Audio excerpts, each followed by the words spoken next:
In this topic, we're going to talk about some techniques to help you understand the needs of your users. These are 5 techniques that I'm going to talk about in upcoming topics, but it's worth covering them off now. So focus groups. These are typically a face-to-face type of a technique, and so are contextual inquiries. Now don't worry, I will go into details later, but it's worth highlighting this notion of qualitative and quantitative research. Qual for short and quant for short. So focus groups and contextual inquiries are qualitative in nature, or qual, and they typically do involve face-to-face engagement with the users. The other 2, web analytics and surveys, are typically quant, and they're more so about data or information that your users have produced or information about your users. The final technique that I will cover off in an upcoming topic is personas.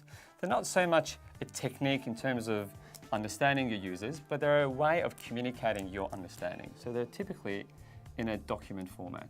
So let's explain what I mean by quant and qual. So quant is about quantity. It's about data.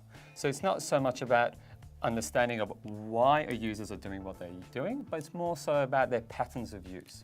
An example could be 70% of users are making international phone calls after 7 p.m. Now that's a really interesting fact to know. It might help your business be able to make some decisions, but you won't necessarily know why that is the case.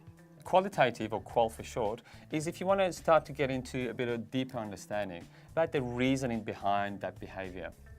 So an example could be a user saying, the reason that person makes a phone call after 7 p.m. is because they're at home, they're at the comfort of their own lounge, they're often calling internationally, so they speak a bit more loudly.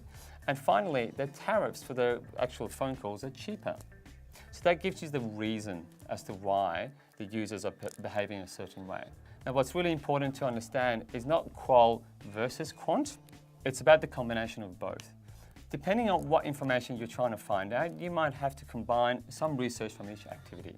But at the same time, realize that you don't actually have to do all of these.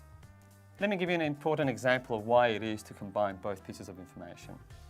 Imagine your client is a company that has a website and they sell products online.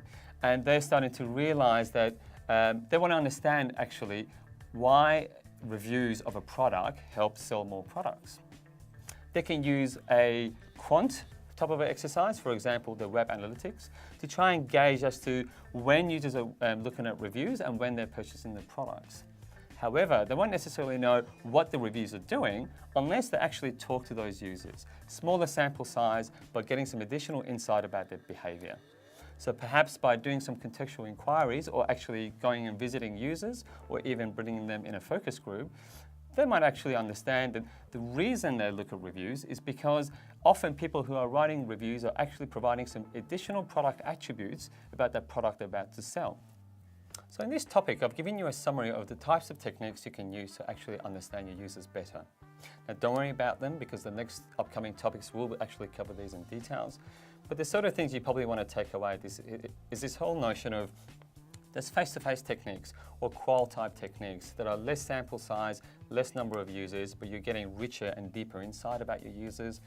And they're quant-type techniques. So it's more about large sample sizes or large numbers of users, more about patterns and the things that they're doing, and looking at data.